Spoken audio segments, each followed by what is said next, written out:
Super, hvala Nina za uvod in pa seveda en lep pozdrav. Mislim, da že tretja sezona se začenja danes z prvim pogovorom, ki pa je nekoliko neobičajen, ni v torek, je v četrtek, tako da se upam, da ne bo kdo zmotil, kjer dan točno je danes.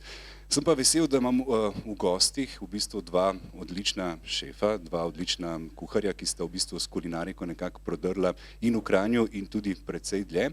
In sicer mogoče za začetek eno tako čisto preprosto vprašanje, a sta si danes vzela lahko frej? A je ta dan to, da imaš priložnost iti na en tak pogovor, kakšen dodaten opravičil za službo? En lep dober večer, tudi z moje strani. Jaz sem delal dopoldne, tako da jaz sem v bistvu lik zaključil prvo izmeno in pol sem direkt v avto in sem prišel. Ampak Jörg, mi vemo že od 11. novembra, da bomo imeli danes popoldan. Se nismo mogli napisati za popoldan. A smo rekli, da bomo imeli dopoldne? Popoldne. Ja, da bi se napisal za popoldne, pa da bi rekel, alej, sorry, ne morem. Ne, jaz z veseljem prijem na take zadeve. Se mi je zdelo, da bo to ta odgovor, ki sem ga hotel slišati. Tomaž, kako je bilo pri tebi? Je tudi danes bil dopoldan deloven? Dobro večer, tudi z moje strani. Tudi jaz sem dopoldne delal, tako da sem svoje te nujne stvari že opravil, da sem danes z vami. Kaj vse to pomeni, svoje nujne stvari že opravil? Kaj vse moraš v bistvu narediti, da greš lahko mirno za par ur in z doma in predvsem z restauracije?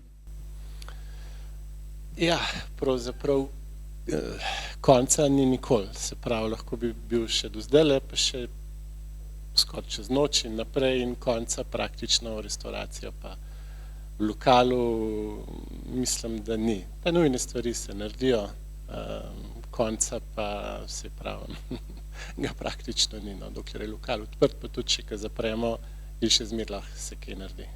Ja, meni je v bistvu za vajin začetek bilo zanimivo, ko sem večkrat prebiral vajine intervjuje, kako sta se lotila kulinarike iz čisto različnega vzgiba. Namreč Tomaž na eni strani je seveda nekako kulinariko vzljubil že kot otrok ob življenju v Franciji, v tistih 8 letih v Parizu, se je nekako navdušil nad tem, da ima lahko hrana tudi nekako drugačen okus, da se lahko o njej pogovarjamo. In je v bistvu nastala ta želja po kulinariki iz nekega navdiha. Pri Jorgu je zgodba drugačna, ampak najprej, Tomaž, nam lahko nekaj več poveš o tem, kako je v bistvu otroštvo definiralo to tvojo poklicno pot?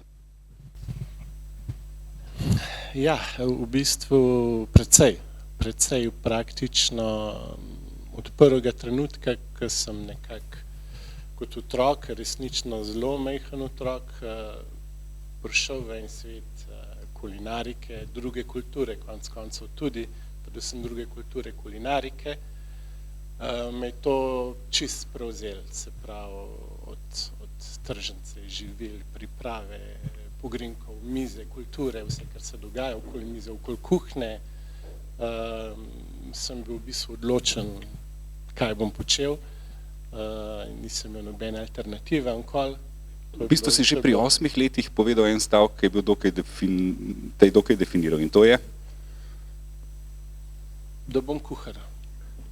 Ja, pri 8? Ja, da bom kuhar. To se pravi, dobro, mogoče so bili kakšni gasilci, prej astronavti, klasika, ampak zelo hitro je bilo zame kuhinja, kuhar in v bistvu še, ko sem se vpisal v srednjo šolo, niti nisem imel rezerve, ko si treba upisati, kaj bo, če ne bom sprejet. Je bila samo gostinska šola, trdno prepričan, da bom pač to počel. Se mogoče spomniš kakšnega okusa ali hrane, ki je v tem otroštvu tako vplivala, da se je prebudil en receptor v možganih, ki je rekel, ok, to je to? To je bilo, verjetno je bilo več teh okusov, vonjev, mogoče je bil bolj prvi okus, je bil resnic prvi von, ko smo hodili po ulici in si zavohali pekarne, pariške, kjer se je pekel baget, kruh, roglički, ko so pekli na drva, se pravi kombinacija dima, drv, moke, kruha. Verjetno, da je bil to, rekel, prvi von, ki me je prepričal. Pa je bilo pa nadaljeval še 100 drugih, ampak recimo ta. Super. Jörg, pri tebi je bila situacija precej drugačna, namreč nisi v otroštvu še vedel, da te bo to tako pretegnilo, tudi konec koncev mislim, da si šel na faksu na informativnem dnevu na angleščino ali japonščino ali nekaj takega. Kako lahko rečeš, da se je v bistvu pri tebi razvilo vse skupaj iz potrebe, iz tega, da si v srednji šoli pač prišel domov in rekel, lej, ne bom lačen, niti ne bom te naloge prelagal na starša, kad cel dan delata v Ljubljani, bom jaz nekaj skuhal, pa tudi če zažgem, se bojo počasi sprejeli.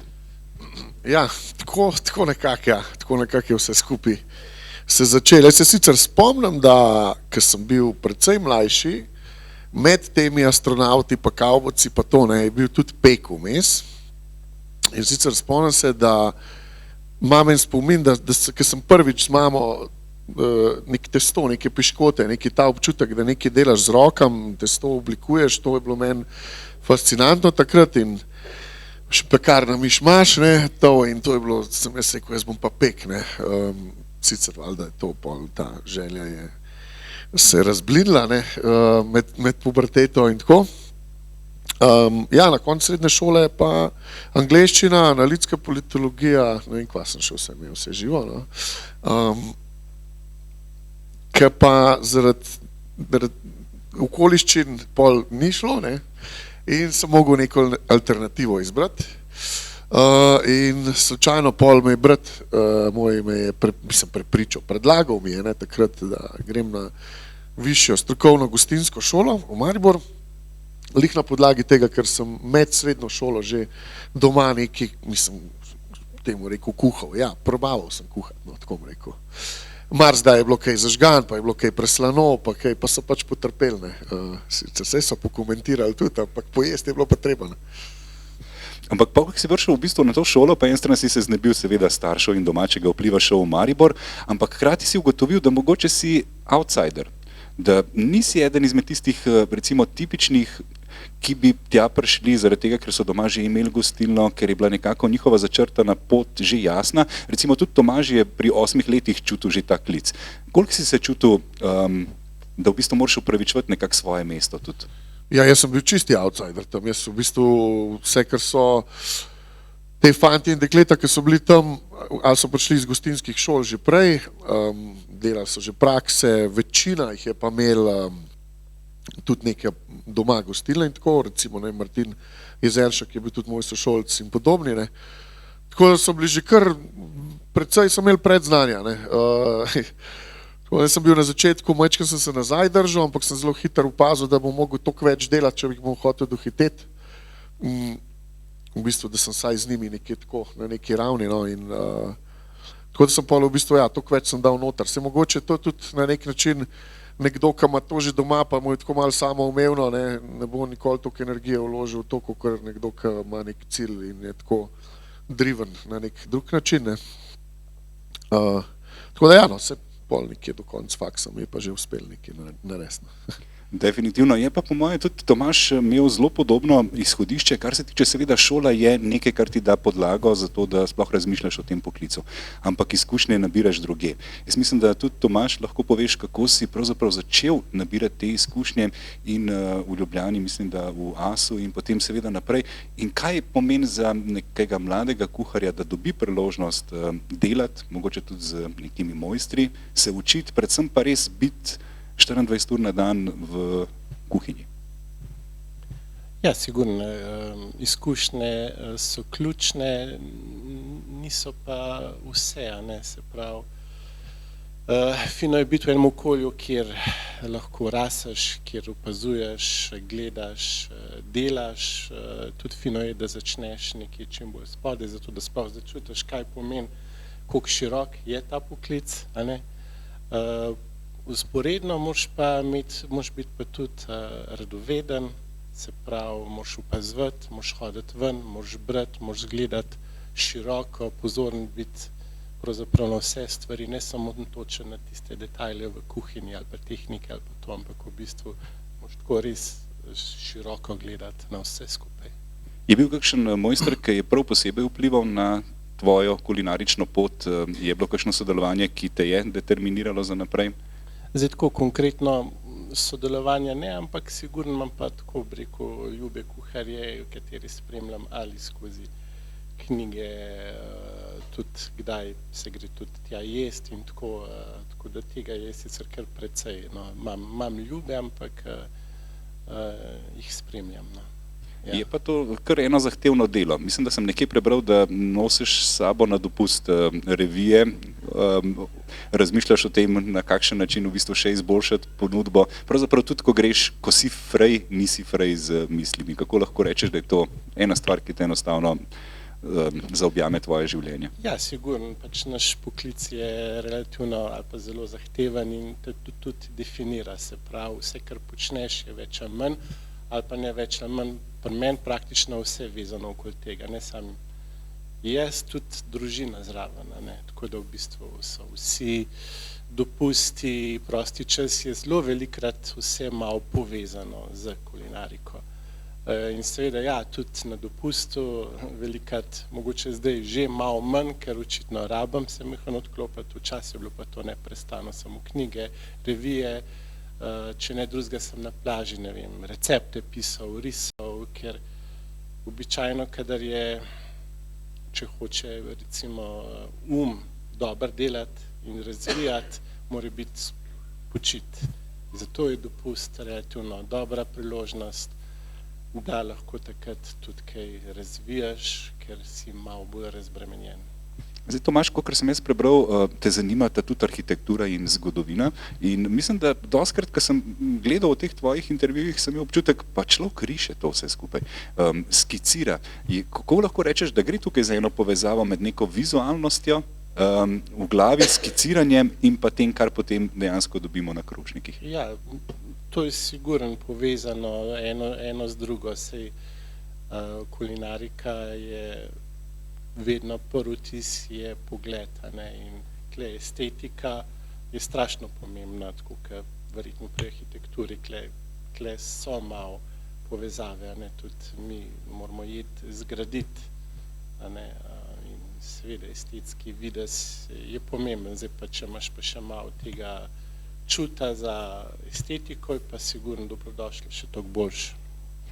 Še kakšno recimo izobraževanje, ki se ga udeležuješ, greš, se izpopolnjuješ na tem področju, kako v bistvu nekako si ves čas govoriti, da ne znam še vsega? Ja, v bistvu pomemben je, da se zavedaš, da več se učiš, več bereš, več zveš, več misliš, da veš, v bistvu na koncu je pomembno, da v bistvu ugotoviš, da še pravzaprav nič ne veš.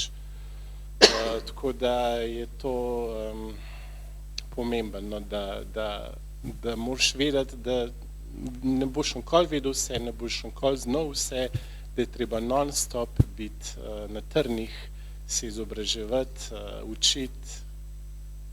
Ja, ko smo že pri teh potovanjih pa dopustovanjih, Jork, v bistvu tudi ti si precej prepotoval.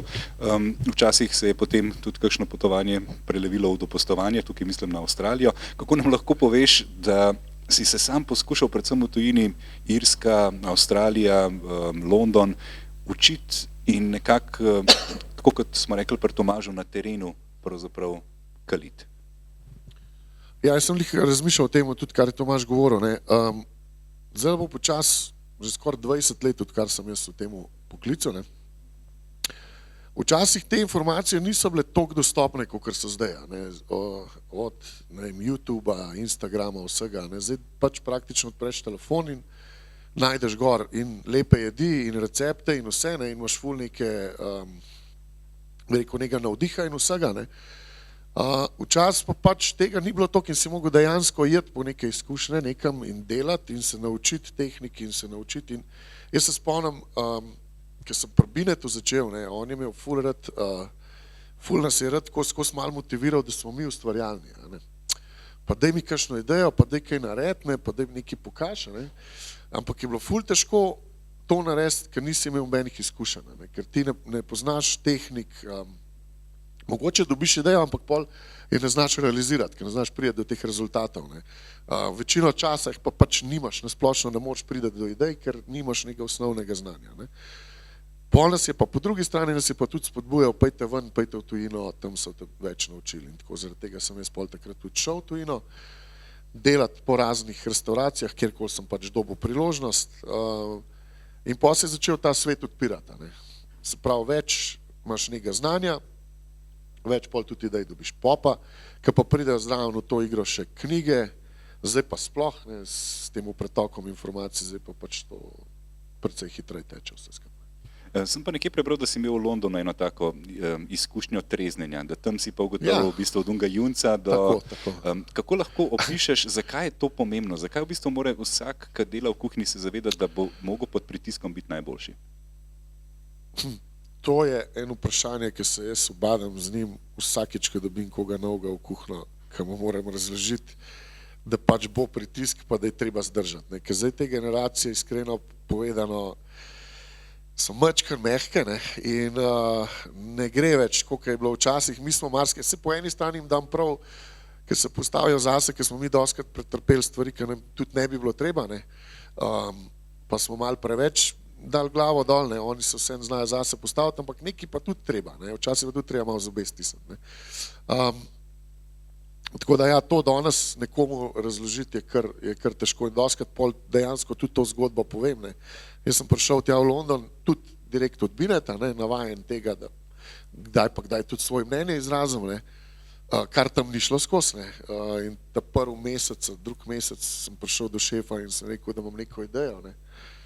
In me je sam takole pogledal in je pred celo kuhno vse ustavil in rekel, paste, on ima eno idejo, paste vi zdaj to, ne. In pa so mene takrat začel, bom rekel, rezati po domač povedan, tako da karkoli sem prenesel na izdajen pult, pa še kolikor toliko sem se potrudil, vse je bilo za nič. Pač nič ni bilo dobro. In te v bistvu psihično toliko uničijo, da sem začel že dvomiti, a sem se sploh odločil prav, če sem se sploh pravilno odločil za življenjsko pot, ali sem čisto zafrknil, ali bolj, da grem kaj drugega delati, ne. In pol, ko se zlomaš čist, ko vidiš, da res nimaš pojma, ti moraš priti do te točke, da veš, da nimaš pojma. Pa oni tudi to opazijo, pa te pa primajo za roko, pa prid sem, pa ti jim pokazujo in te začnejo nazaj graditi. Ne. Dejansko, če se zavedaš, da nič ne veš, takrat je tvoj kot neka spužva in sprejemaš te informacije. Dokler imaš pa, to je tudi prej kolega govoril, ne, dokler imaš pa ti občutek, da nekaj veš, ne, je pa v bistvu ti pa ego preprečuje to, da se kaj novega naučiš. Ne. Tako da ja, bil je pa pritisk, s pritiskom se pa pride do tega, da se pač zlom, diamant ali kakorkoli.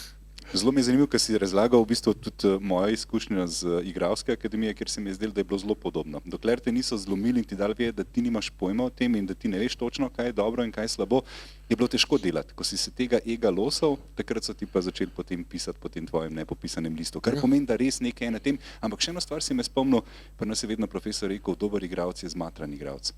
A je kdaj kdo rekel, dober kuhar je zmatran kuhar? Ja, ne, to mislim, da je samo umevno, že ni treba sploh govoriti. Ja, zmatrani smo bili res ful, mislim, tako, jaz sem tudi se spomnim takrat, ne vem, koliko sem 25-30 kil shujšal v 8 mesecih, 7 mesecih, to je tako, mi nismo imeli časa, a si šel na cigareta ali pa si pojedel, ne, pa se je bilo treba odločiti, nekje 20 minut pauze, če si bil ful hiter, si imel 20 minut pauze od 7:30 zjutraj do 1 zjutraj. Se pravi, skozi napolnjene. In to pol, ampak vmes tudi včasih dobiš občutek tako, ne vem, da ne napreduješ recimo dosti hitro, ne, pa si na eni postaji, ne vem, mesec pa pol, že 2 meseca, pa tako, ne vem, zakaj ne grem, zakaj nisem že napredoval, nisem dosti, ne vem, nisem se dosti naučil, ne, in kakorkoli, ne, pa nazaj prideš sem, pa kle vidiš, koliko dejansko znaš, ne. Zdaj, se pravim, to je bilo ne 15 let nazaj recimo, ali pa malo manj, ne. Zdaj tudi tukaj že toliko več znanja, že v Sloveniji takrat je bilo malo manj. Zdaj, a veš, toliko ljudi je šlo že ven, pa nazaj prišlo, pa v bistvu en drugega gonimo, da se standardi dvigujejo, da se znanje izboljšuje in vse. In se tudi tukaj pri nas cela situacija precej izboljšala, ne, ful več znanja.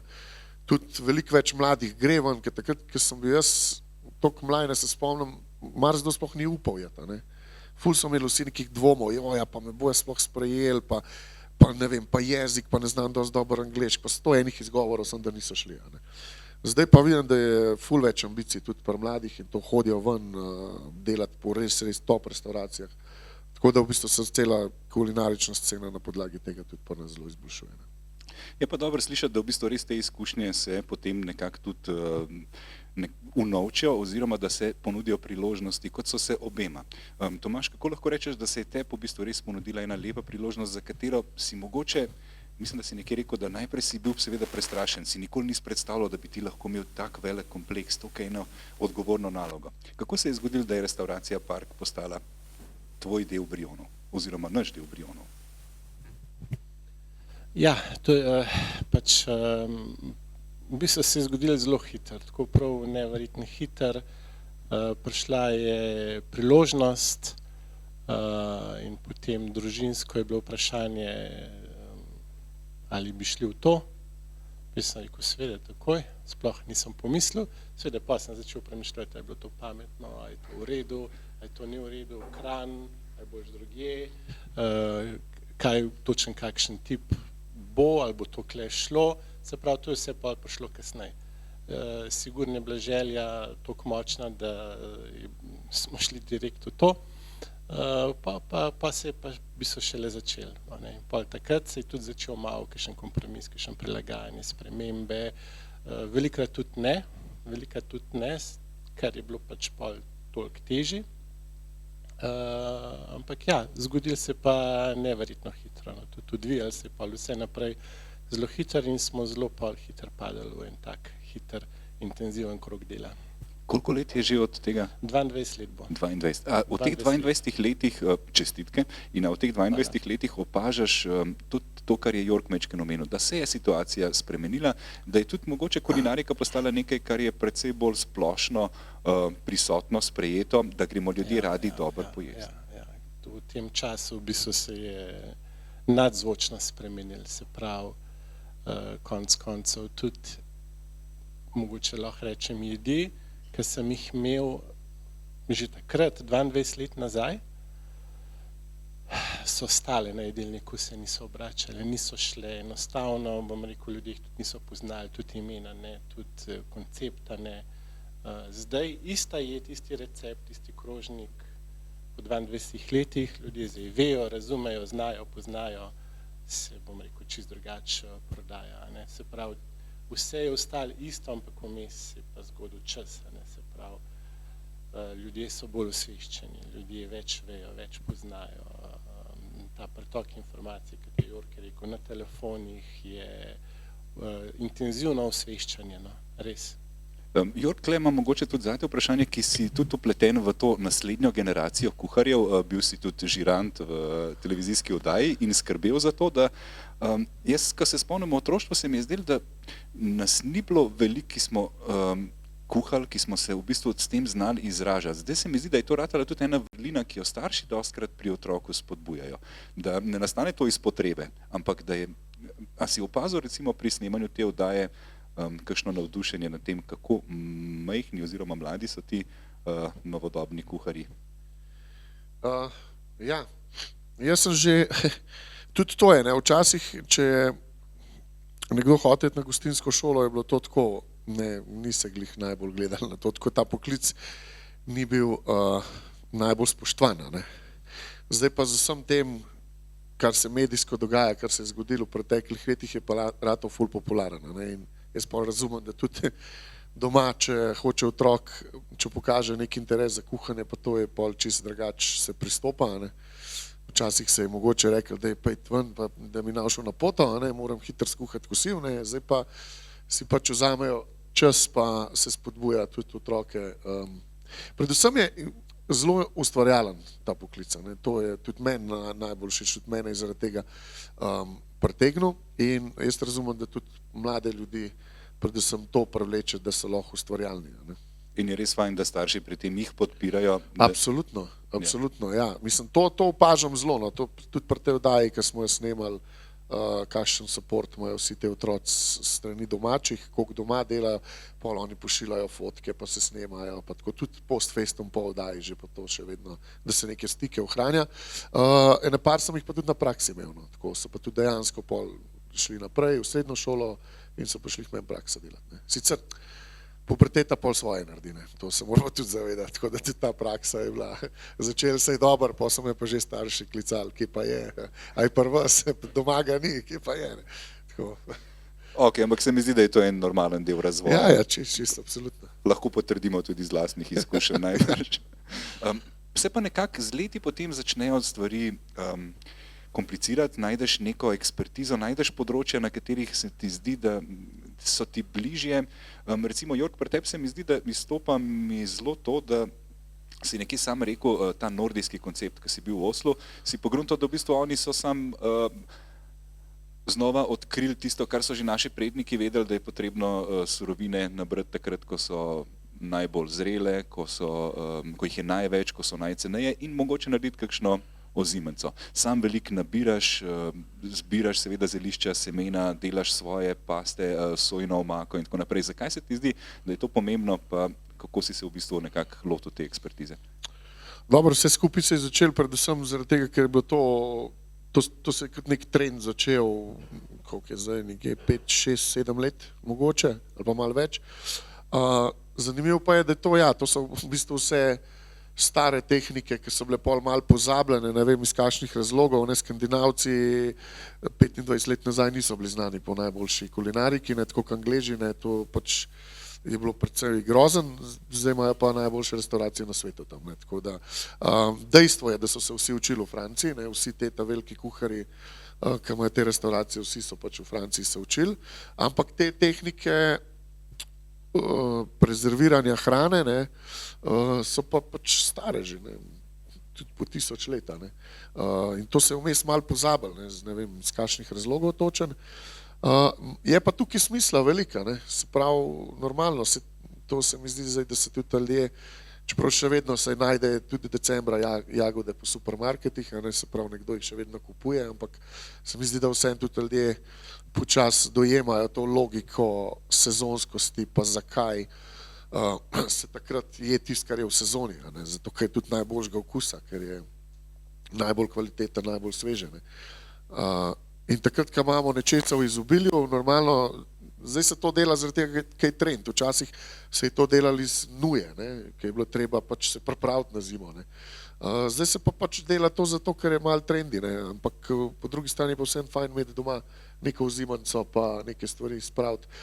Kar se tiče pa profesionalne kuhne, je pa tudi neka ekonomika v zadnji. Se pravi, takrat, ne vem, so borovnice v sezoni, ki jih je največ in tudi cena najnižja, so najbolj kvalitetne, pa jih nabavaš več, pa jih, ne vem, malih posušiš, nekih zmrzneš, nekih uložiš, pa jih pol, ne vem, čim dalj časa prodajaš. Konec koncev je vse denar to. Zanimivo mi je bilo tudi nekaj si omenil, da v bistvu najbolj se da prihraniti surovino na tak način, da jo celo porabiš. To je edini način. Ja, to pa absolutno predvsem pri živalih, recimo, od rib do pač karkoli, že iz samega spoštovanja do živali, ker jih jemo, pač je fajn, da se porabi vse. Sicer tukaj spet pride v igro neko znanje, ki ga moraš imeti, kako porabiti, ne vem, ribje oči, pa ribje kosti, pa kožo, pa vse. Kakšne stvari se da tudi dvakrat uporabiti. Tako da to je nekaj, kar se pač mogoče res bolj naučiš v neki profesionalni kuhni, čeprav danes, kakor smo že slišali, računalnik Google se najde vse, kakor se pač komu da to dejansko doma delati. Ampak, ne vem, jaz imam doskrat tudi kakšne koline, pa to se zmenam, kupam pujsa, pa gremo koline narediti in gledamo res, da se vse do zadnjega, do kosti, do vsega, da se porapa, da se nič ne zavrže stran. To, kar sem rekel, nekje spoštovanje do živali, drugo je pa to vse denar. In karkoli gre v tisti sod za biološke odpadke, je tako, da bi denarnico odprl pa noter metal. V bistvu, Tomaž, tudi ti si velik navdušenec nad seveda uporabo lokalnih surovin in predvsem nad tem, da se jih uporabi sezonsko. Mislim, da si celo nekje povedal, ne samo jej sezonsko, ampak živi in jej sezonsko. Kako skušaš slediti temu in zakaj, podobno kot Jörg, praviš, da je to edino logično?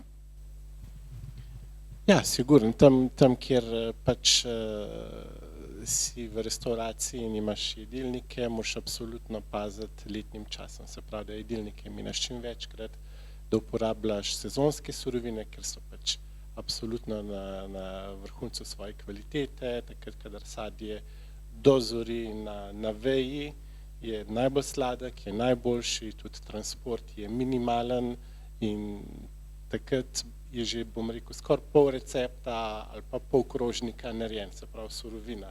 Zato je ta regionalnost pomembna. tudi dobro sadje, zelenjava, mlečni izdelki, karkoli lahko, nimamo vsega, ne, v našem primeru mi smo tudi kavarna, čokolade žal ni, moramo marsikaj uvoziti, tudi v restavraciji, kakšne določene surovine si moramo pomagati, ne gre samo regionalno, je pa res pazimo, da pa je tega čim več, konec koncev, da je tudi ta krog dobaviteljev, proizvajalcev in končnih kupcev nekako sklenjen. No. In to je, kar je najbolj pomembno za uporabnika, stranka, gosta, je, da se pač to na krožniku ta kvaliteta sigurno pozna. Zdaj, ko smo pri še ekspertizi, tako kot sem prej pri Jorgu omenil, je pri tebi tudi ta ekspertiza mečken kar že znana in sicer je to ena navdušenje nad tortami, kako se je v bistvu vse skupaj začelo, pa jaz moram reči, da idealno mi je bilo, ko sem bral, da greš v klet oziroma neke prostore nekje niže in potem tam lahko preizkušaš včasih dneve ali celo tedne, dokler ni ta torta res tako dobra, kot si želiš. Jaz mislim, da so to sanje skoraj vsakega otroka. Tako malke v pravljicah, ja. Zdaj, zgodba slaščic ali tort pravzaprav še niti meni ni najbolj jasno, kako da smo precej znani po sladicah ali tortah, pravzaprav ne vem. Jaz v osnovi veliko raj kuham druge jedi kot slaščičarstvo, ampak nekako, ne vem, podzavestno so pa torte mi kar, bom rekel, samo od sebe šle, ne vem. Se pravi, je res to, da naša slaščičarska delavnica je en pritličje nižje, se pravi v kleti, imamo svojo delavnico in tam nekako mogoče je tudi manj tega vrveža, se bolj umiri, imam bolj čisto prazno glavo in polne police zalog in je lažje ustvarjati. In seveda običajno vedno pridem dol z idejo in potem probamo, naredimo prvo torto, naredimo drugo, tretjo, dokler nekako ne ugotovimo, da je to. Vedno jo naredimo skupaj oziroma z mano, običajno zdaj tudi punce kdaj kakšno samo in potem se to ukalupi, napiše recept in pač proizvaja. Kako pa veste, da je to? A je kakšen... Nikoli se ne ve, to se nikoli ne ve. Recimo, je bilo nešteto tort, ko smo rekli, vsaj meni osebno, ta je pa fenomenalna, ta je perfektna, je odlična, mogoče zgled ni idealen, ampak je po okusu odlična in mogoče ravno zaradi tega neidealnega zgleda v vitrini se nekako ni premaknila in če se pri nas žal, verjetno tudi druge, stvar ne premakne, mora iti ven. To je pač, bom rekel, neka žrtev kulinarike, ki se prevečkrat dogaja. In je pa najprej mora biti meni všeč, to je prva stvar, najprej mora biti meni všeč, seveda vsem mojim sodelavcem, slaščičarkam, vsem, ki delamo na brionih, pol jo probajo, pa so mnenja, ampak ko se nam zdi, da je ta prava, gre pač v vitrino, ampak tam pa potem šele trg, gostje presodijo, ali je to ali ni. Včasih rabijo 22 let, tako da ne obupati s kakšnimi okusi in recepturami. Ja, res je. Ja. V bistvu še ena stvar, ki se jo tudi zdaj omenil, pa se mi zdi zelo zanimiva, je nekako družinskost. Pred dnevi sem bral v enem članku, da prihodnost restavracij in pa kulinaričnih doživetij bo na družinskem nivoju. Da bodo to restauracije, ki bodo pač imele in tradicijo in nekako neko rdečo nit, ki se bo vlekla skozi leta in generacije. Pri vas v bistvu je nekako lahko rečemo tudi družinska restauracija, kako lahko rečeš, kdo vse seveda pomaga in kako se počasi vedno bolj upletajo v to delo? Ja, zdaj pač klej je moja žena Barbara, ona ključen del vod naše hiše, se pravi vse tisto, kar meni ne uspe, potem prevzame ona, tako da v bistvu midva sva klej najbolj intenziven družinski člana vpeta v to, nekaj malega še moj brat, ampak je bolj nekje zadej v papirjih zakopan. Kar se pa tiče otrok, je pa tako, zaenkrat sta še malo majhna, one dva imata svojo pot, bomo videli, kam jih bo zapeljalo. Je pa res, da pač spremljata razvoj in starše in delo in vesta, da je to kar en garane in mogoče zdaj še ne kaže, da bi prevzela. Ima še ne diši. Kako se zmenite, kdo bo skuhal v nedeljo? Ja, to običajno je kar moja domena. Običajno je kar moja domena, ja. mogoče kakšen otrok kdaj pomaga, ne vedno, ampak še vedno imam ta veselje do kuhanja tudi doma. Lepo slišati. Ja. Jork, tvoja dva najbrž še nista toliko pletena v kuharski del, starejši bo počasi najbrž začel, kaj, ali ti že pomaga? Ja, nekaj je že rezal, pa skakal po kuhinji, pa to. Imel je 7-8 tam. 7, ja. Imel je en kratek obdobje, ki je bil zelo zainteresiran, ampak ga je že minil. Doskrat reče mogoče zato, ker mene ni toliko doma in da on ne bi bil tako, da bi po cele dneve delal. Hvala Bogu. Ne. Jaz sem se tako odločil, no, da definitivno jih ne bom neki namenoma usmerjal v to, ne. Če bo kogarkoli od njiju prijel, pa da bom res videl, da imata to strast, ne, ker tukaj je, jaz sem že marsikomu rekel, ki je prišel v kuhno, ne, sem rekel, lej, če ti to res rad delaš, da sam pri sebi, to je neka intuicija, ti čutiš to sam pri sebi, a lahko to delaš ali ne, a ti je tist občutek, ko nekomu nekaj daš, pa nekoga usrečaš s to hrano, ne, ko vidiš ta feedback, ne, če je to, kar te žene, ne, pol ostane v kuhanj, če pa ni tega, pa je čim prej ven, ker boš sam trpel, ne, ker to je pač tok naporen poklic, da tukaj, če nimaš tega v sebi, da te to včasih pele čez kakšne te meje, ki moraš jeti, je to res sam trpljenje. Ne? In to pač ne bi nobenemu, iskreno ne bi nobenemu tega prvošil.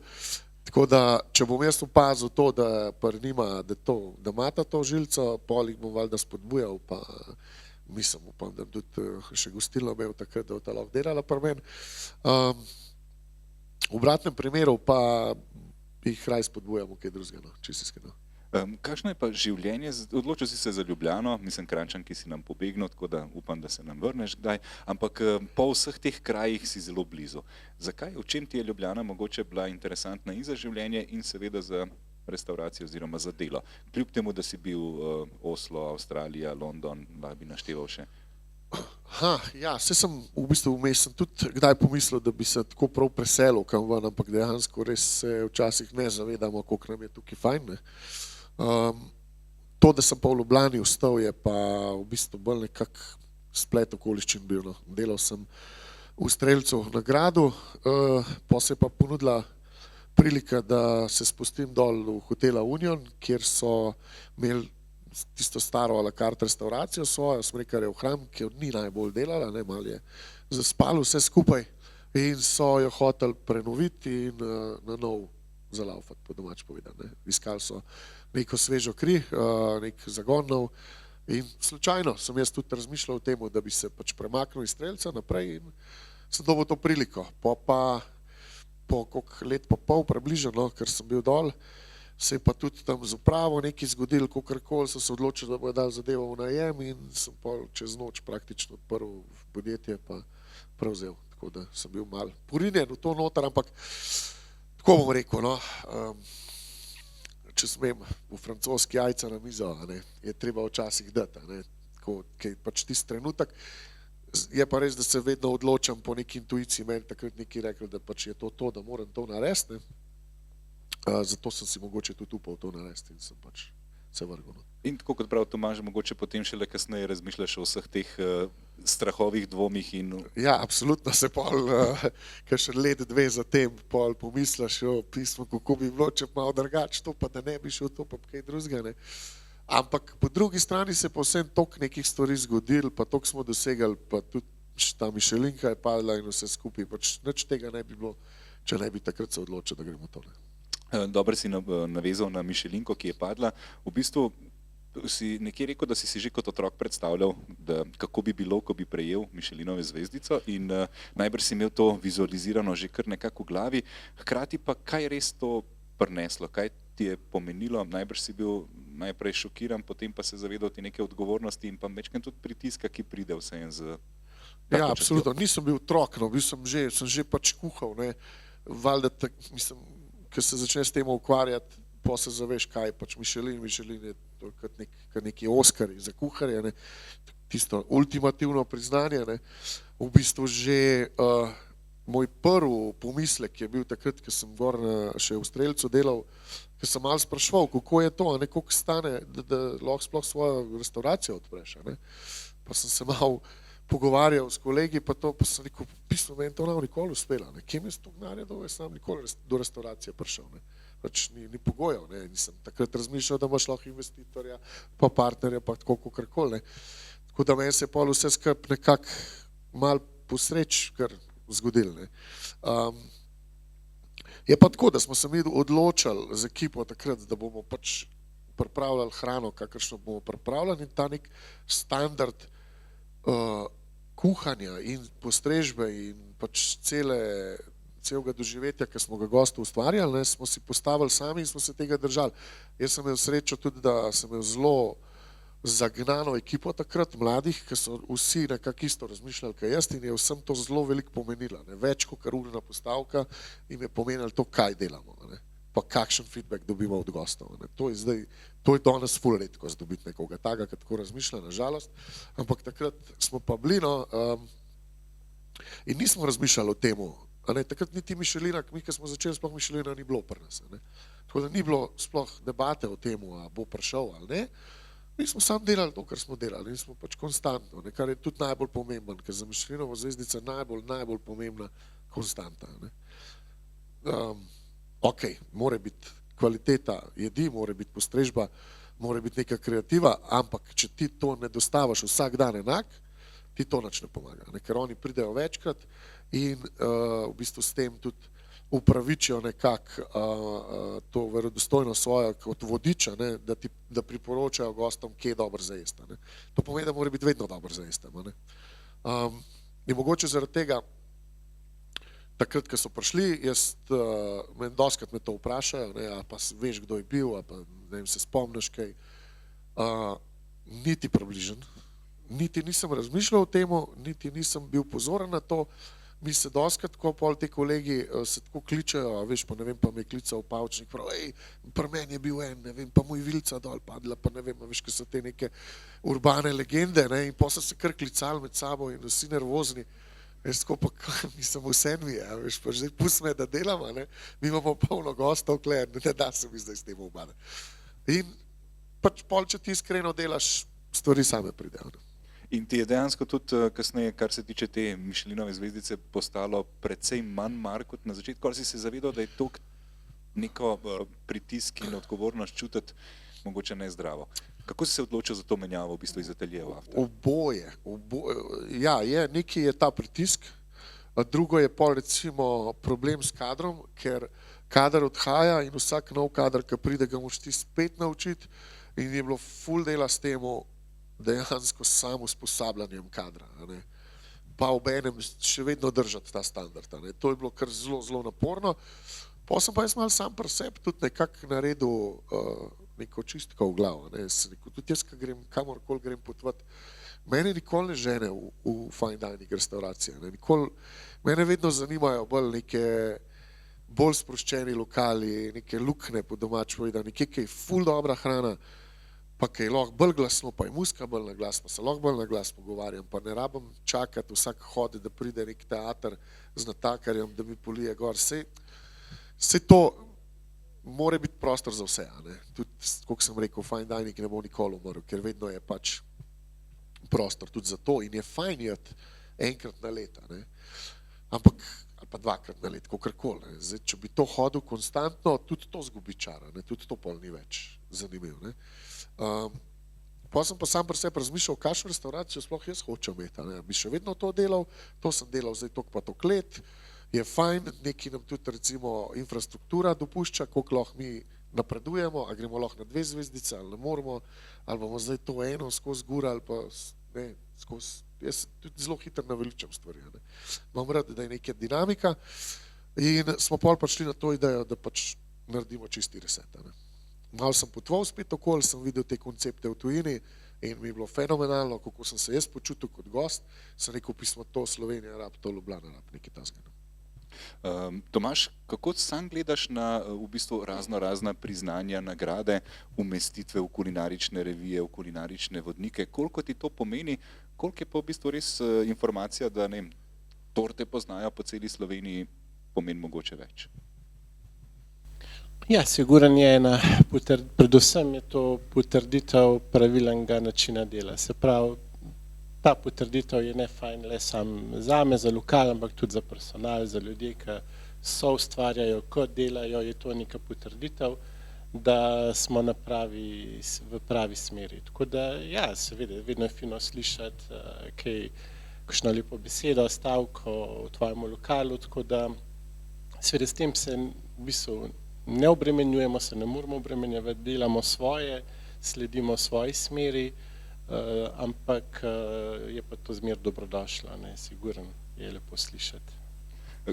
Zdaj, ko si v bistvu poslušal tudi Jorgovo to pričevanje o delu, seveda takrat še pri ateljeju, koliko res tega stresa je prisotnega v vašem delu, pa se mogoče stranke ali pa vsi pravzaprav ne zavedamo tega, da je to eden najbolj hudičevih oziroma zahtevnih poklicev, no?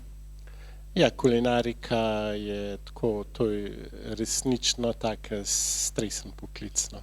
Skozi boljš, v bistvu, skozi je bolj intenziven, skozi je bolj stresen, tudi v bistvu skozi ga je težje upravljati, ker pač so pogoji za delo skozi bolj, bi rekel, težji. Ja, ni enostavno, no, pač obstaneš v tem poklicu oziroma delaš, če si res pristno rad to počneš, drugače ne gre. Ne. Jaz verjamem, da oba dva to počnete z ljubeznijo in da se to vidi, zato tudi že govorimo o desetletjih, kljub temu, da sta oba dva še mlada. Mi je bilo pa zanimivo, ko sem brskal v bistvu članke o vaju, zelo podobne naslovi so bili. Mlad slovenski kuhar, ki v smislu pismo, zanimivo, ne? Dejansko se dela se naredi neka zgodba in nekako ustoliči enega mladega kuharja. Je bil to za vaju pritisk, če se spomniš, Tomaž, mogoče kako si takrat kot nek 20 plus letnik gledal na kakšen medijski članek, ki te je? Pravzaprav ne preveč. Jaz tega pritiska tako nikoli nisem čutil, niti se nisem obremenjeval. Je pa to, te naslovi mlad, se mi zdi, da je ključno v gostinstvu, ker pravzaprav edini mlad človek lahko zdrži tak tempo, v kuhinji cel dan, vikende, recimo še na prost dan se gre kdaj v kuhinjo, bi rekel, kaj narediti, da lahko naslednji dan sploh nadaljujemo, se pravi, to je delo za mladega, sigurno, in tudi s to mladostjo pol tudi pride ta, bom rekel, večja želja, ne samo, da si fizično sposoben, ampak tudi ta mladost, neka ambicioznost je zraven pomembna, da se ta poklic lahko nadaljuje. Mladosti vama še par desetletij ne bo zmanjkalo. Je kakšno vprašanje strani publike? Se vam bomo dali še kakšno priložnost, ampak če se je slučajno že kakšno porodilo. Ok, jaz imam par kratkih vprašanj za vaju, ki me zanima, kako bi jih odgovorila, s tem, da sta kdaj v preteklosti že odgovorila na njih, tako da vaju bom opozoril, če slučajno bo drugačen odgovor. Tomaž, najljubše opravilo v kuhinji?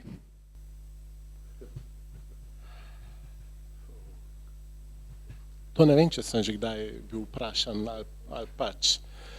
Sigurno vem, kjer je opravilo, ki ga najmanj rad upravljam, tisto, pa najrajš, pa ne vem.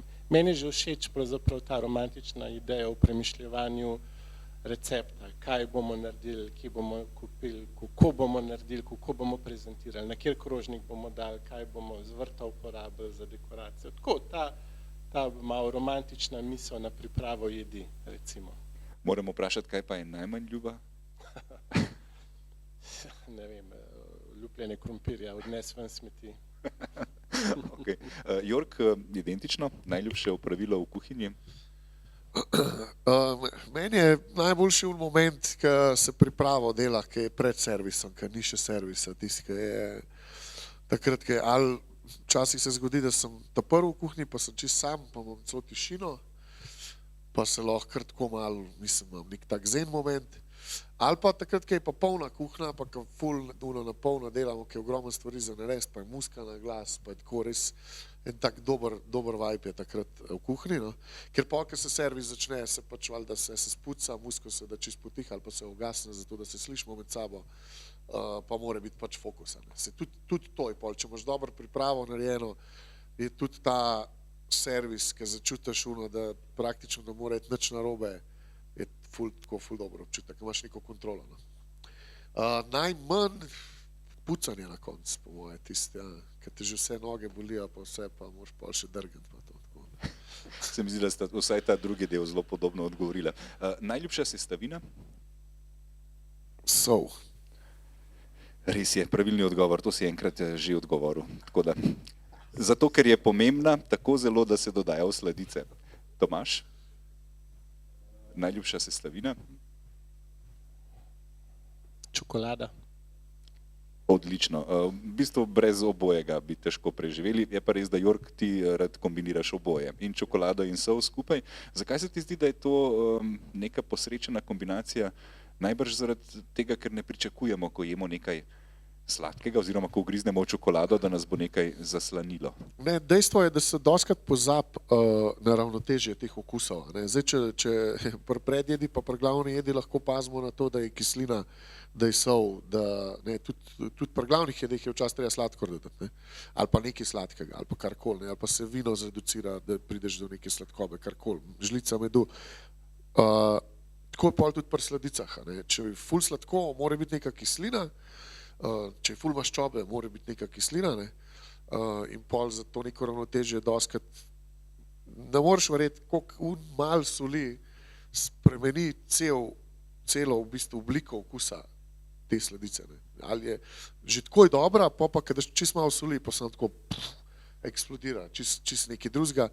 In to je zaradi tega, ker ujameš tisto pravo ravnotežje. Ne? Tako meni se zdi, da tudi pri sladicah je treba pač merkati, da more nekje, po moje, da je po receptih skoraj vedno nekaj sol, nekaj noter. Najljubša jed? Če bi moral eno jed jesti do konca življenja in samo to vsak dan isto? Po moje še zmer poham šanc. Ja, zato ga imam tudi tukaj na roki gor. Lazanja tudi ni bedno, ampak Če že... ali pa... Ok, mislim, da lahko 3 izbereš, če bo res. Super. Tomaž, katera bi bila tebi najljubša jed? Ki bi jo lahko jedel vsak dan do konca življenja? Pri meni verjetno bi bilo to, no težko rečem sam, jaz bi rekel dober, svež kruh, mogoče maslo, košček sira, pa kozarec vina. To bi preživel do konca življenja. Ja. Mislim, da se strinjajo tukaj. Pa ni jed, no, pa ni jed. Ampak je cel meni, tako da super. Najljubši kuharski pripomoček? Spatula. Odlično. Spatula? Ja, kako lahko? Gibljiva, mehka kuhovnica, s katero lahko fino mešaš, postrgaš, oblikuješ knedel, praktična zadeva. Hvala za vprašanje, ker se mi je zdelo, da vem, pa nisem bil prepričan, ampak me bilo malo sram vprašati. Jork, isto vprašanje? Ja, nož, verjete, ne. Mislim, brez noža bi težko. Ja, nož. Najljubša restauracija na svetu? Wow, zdaj smo pa dobu. Na splošno? A kjer sem delal? Na splošno lahko. Wow. Ja, ne, svoje ne smem reči. Da si vsi veselim v glavo, zdaj tako ne reči svoje, ne reči. Pismo, res me, težko reči, težko si najljubše izberem, zato ker je bilo kar ene par v zadnjih letih, ki so me tako ful navdušile, no. Zdaj, če me to vprašal par let nazaj, ne, 5 let nazaj bi neko fine dining restauracijo verjetno iskal, ne.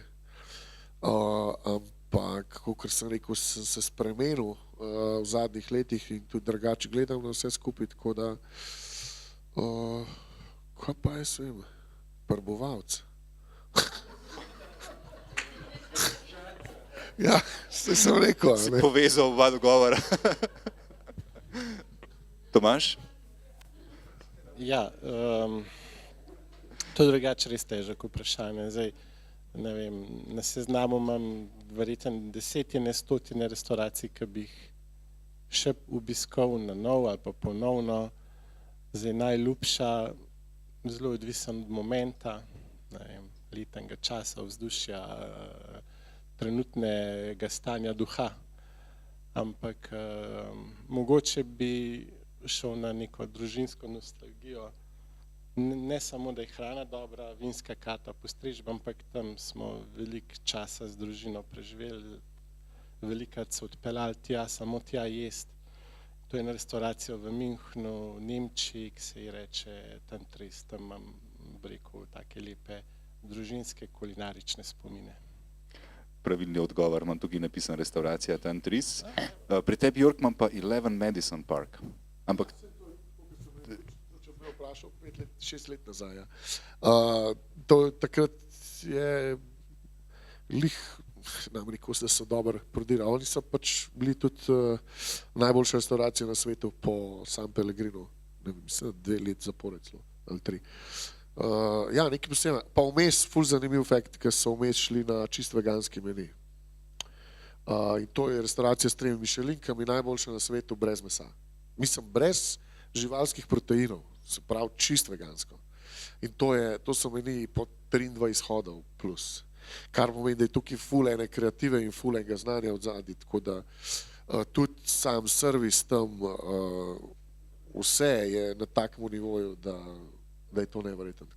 23. Ja, to je hiter, ja, brez mesa, čist brez mesa. Koliko hodov mora imeti idealen meni? Ni idealen meni, ima lahko 3 hode. Ne vem, mislim, da to ni važen. Je pa zelo pomembno tukaj, da se zavedaš, ko pripravljaš menija, predvsem količinsko, da se zavedaš, koliko človek lahko poje. Ne. Mi, če govorimo o Logremu, ne vem, mislim, da je Albuli imel celo 50 hodov. Ne. Ampak to pomeni, da je vsak hod, to je en grižljaj. To daš enkrat v usta in konc. Ni to, ne more biti, ker vse skupaj, kar poješ v večeru, moraš dati na en krožnik, pa vidiš, koliko je to hrane. In človek pač lahko poje, koliko lahko poje, ne more več poje. Zdaj, te priješ nekam v eno restauracijo, pa daš 300-400 evrov, za meni pa pol unih zadnjih hodov, ne more več jesti, niti se ne počutiš dobro, to sploh ni to, kar prideš iskati tja. To so res natančen in preračunane zadeve, da imaš ti izkušnjo vrhunsko. Od gramatur, normativov, okusov, jakosti okusov. Jaz sem to dostikrat imel problem pri svojih menijih, ker sem bil še neizkušen, jaz sem vsako stvar na polno delal, vse okuse do konca, kaj meni pač tako pasala. Sem rekel, ok, mi če delamo neko jed, ne vem, da je glavna tema bazilika, pa mora biti to, kad daš v usta, kad da šla bazilika v usta. In ti tudi, če imaš recimo 7 hodov take hrane, ti se tudi okusov prenaješ, to je ful intenzivno. In v bistvu, kad delaš neko izkušnjo za gosta s temi meniji, moraš tudi to opaziti, kako gradiš meniji z jedmi, koliko so intenzivni okusi, tako da to je kar umetnostno.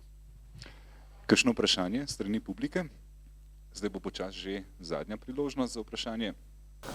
Meni še zelo zanima, ker ne vem, poslal ljudskega poklica, ki boš v bistvu, če se prav razumel, človeka najprej ubiti v pojo, da začne razumeti in začneš pojo njemu graditi.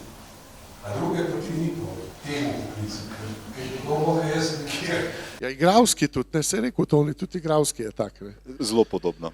Uničeš občutek. Če mene vprašaš, po mojem, kjerkoli poklic, kjer je tako kreativa, se mi zdi, da mora biti nekaj takega še.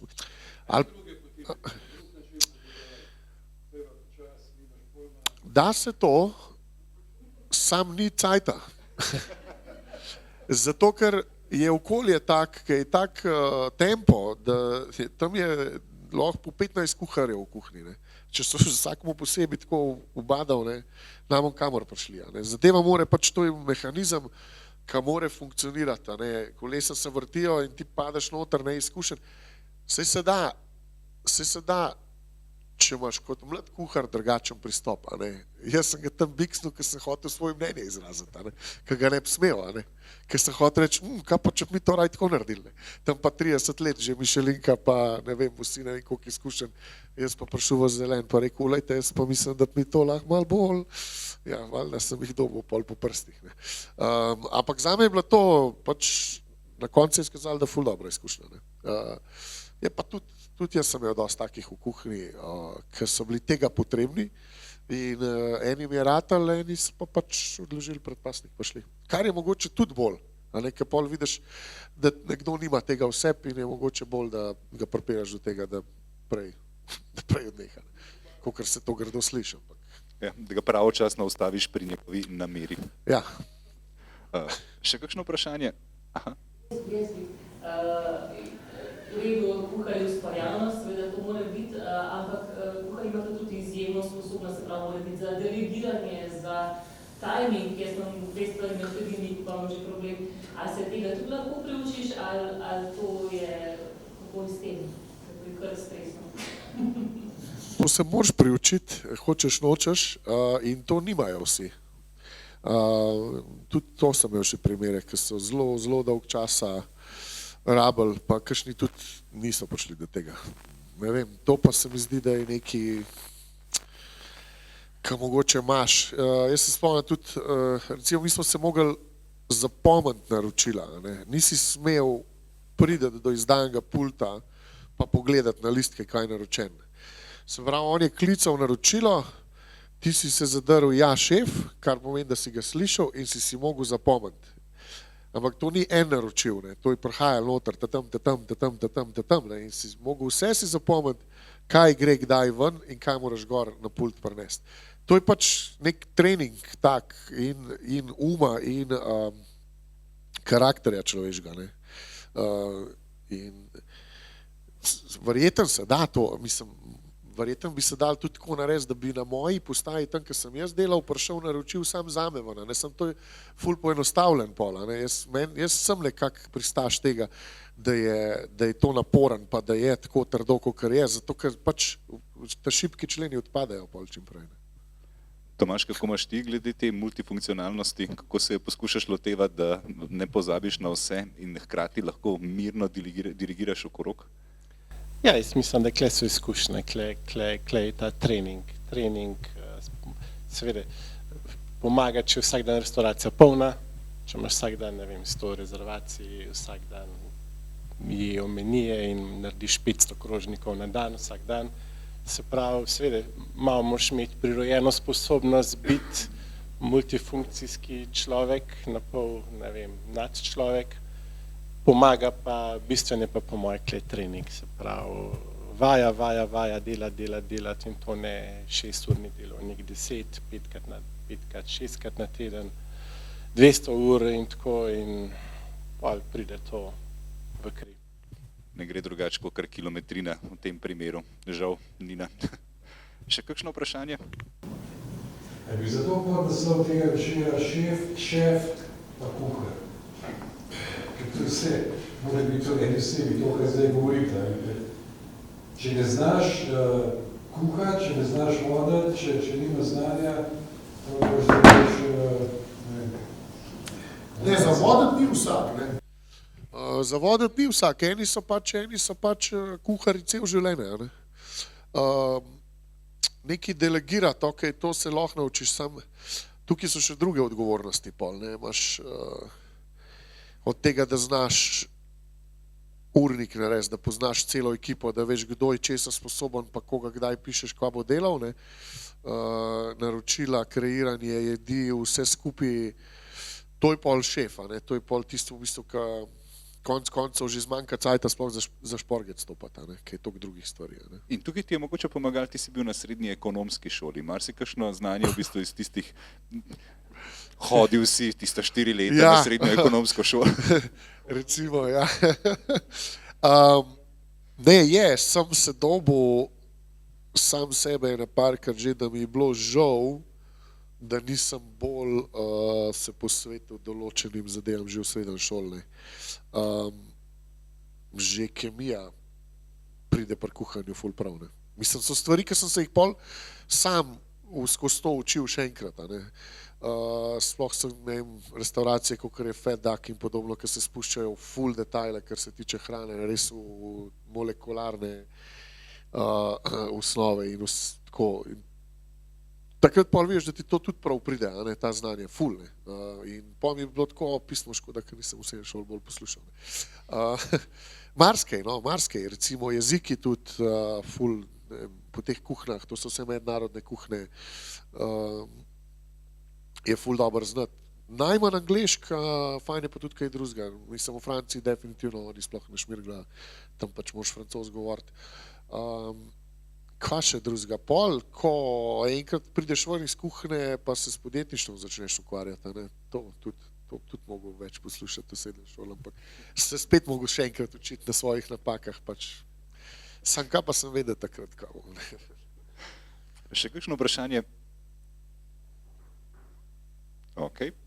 V bistvu jaz mislim, da sem tudi jaz več ali manj usedel. Ja, Jork, še to sem te hotel vprašati, pa mogoče najprej Tomaža. Tomaž, imaš tudi kakšno tetovažo? Ne, nimam. Ne. Če bi jo imel, bi kaj bi pisalo na njej? Ne. To pa jih imajo, ja. Ne, nisem premišljeval, ne, nimam teh šefovskih, ne vem, še, po moje, da bo tako ostalo. Pustimo se presenetiti. Jork, to sem bo vprašal, seveda ti ves čas me asociraš na to, da bom tudi jaz malo lačen. Prej si omenil teh 23 hodov in sem prav razmišljal, a imaš še na koncu roke na mizi ali jih skrivaš, da na slučajno še 24 hod padel? Kako misliš, kdaj da bom roke na mizi? Skos lačen, da ti slučajno ne piše, da si skos lačen, ker domnevam, da si po 23 hodih že dokaj sit in da... Ja, moraš biti, moraš biti, ja. Mislim, lih prav moraš biti. Si pa tetovaže seveda nekako povezoval z kulinariko in življenjem. Ja, čisto prvih ne, pol vmes en obdobje je bil, ja. Zdaj pa spet, v bistvu zdaj sem pa še v taki točki, da pa skoraj z danes na jutra se zmislil, da se bom šel nekaj porisati, pa grem. Tako zelo drugače gledam na to, kot mogoče večina ljudi. Na začetku valjda vsaka tetovaža mora imeti neki globlji pomen, pa to pa se ful s tem obremenjuješ, pa priješ do tega, da tudi kakšno neumnost daš nase. Ker se pa zelo hitro tega navadiš, to pač postane del tebe in je tako kar neko znamenje materino. Imam pa kar nekaj hrane na sebi, to je pa res. Ja. Od ustrig do pohanih pšancev, do jagenčkov, do vse živa. To pa je. Je še kaj tazga, kar bo naslednja stvar, ki bo prišla gor, kaj, kar še pogrešaš, čakaš? Ne, imam že kar spisek. Ja, ne, placa še, imam kar spisek, sam so take stvari, da mogoče ne bi zdajle govoril. Ok, pa bi se pa jaz ob tej priložnosti vam še enkrat zahvalil za današnji obisk, za vse te zanimive izkušnje. Verjamem, da smo se marsikaj naučili, predvsem pa navdušili nad tem, kar počneta in kako je pravzaprav hrana ratala res en zelo pomemben del naših življenj, ne samo tista stvar, ki nas nekako spravi v pogon, da preživimo, ampak nekaj, ob čemer res lahko uživamo. Tako da hvala še enkrat, hvala Tomaž in pa uspešno z vajnim delom še vsaj 22 oziroma še vsaj veliko več kot 22 let. Hvala za obisk.